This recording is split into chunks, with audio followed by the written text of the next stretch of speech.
chuck beef chuck with onions.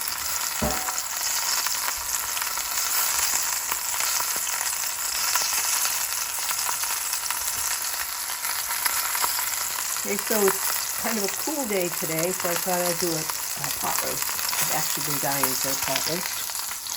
So what I did was this is a Stony Creek beef chuck bone-in. It's grass-fed beef from Swansea.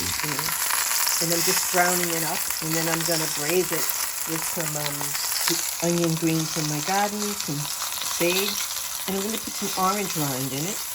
And then we're going to have it with carrots, potatoes, and some green beans. The carrots are from Freitas, the potatoes are from Freitas. And these are Stillman's, I think they're the Vericott French green beans. Maybe slow down, give me a shot. The Vericotts, a little thinner. We went out and picked green beans at the Stillman farm 2 years ago, huh? Yeah, that was You have to squat painstaking. all day or bend over. It's kind of tough. And also what I'm doing in the kitchen today is I've taken some of the tomatoes that have kind of passed their firmness, and I'm going to make some tomato sauce and freeze it for pieces in the winter.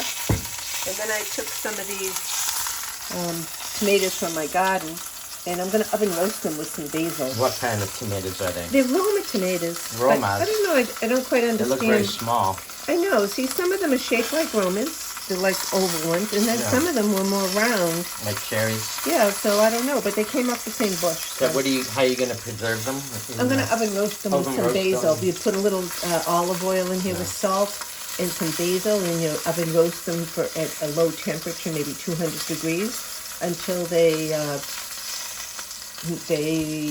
done, but don't cook them too long. And then Just what? Keep checking them.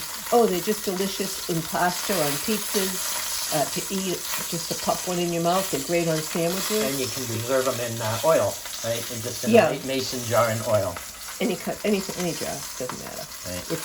But Okay. So what's the key to braising? Don't touch it once it's pitched aside, right? Don't keep moving it around. You want the oil hot, and you want it to sear as soon as it hits. And that's what you're seeing here. The change in color to the brown. That's the Maillard reaction. We'll be covering that in a future show. We've mentioned it in some previous shows. 3, 2. Okay, so here's this is just 1/3 of the pot roast that I cooked actually. And that is grass-fed beef from Stony Creek Farm on the Coldbrook in Swansea. And then we have some red potatoes roasted from Freitas, green beans from Stillman's with just some butter and salt, and some carrots roasted in tarragon from my garden, and some honey from Golden Rule Honey in Leominster. And this? That's just the Au jus. jus to put on the beef. Okay. And some red wine.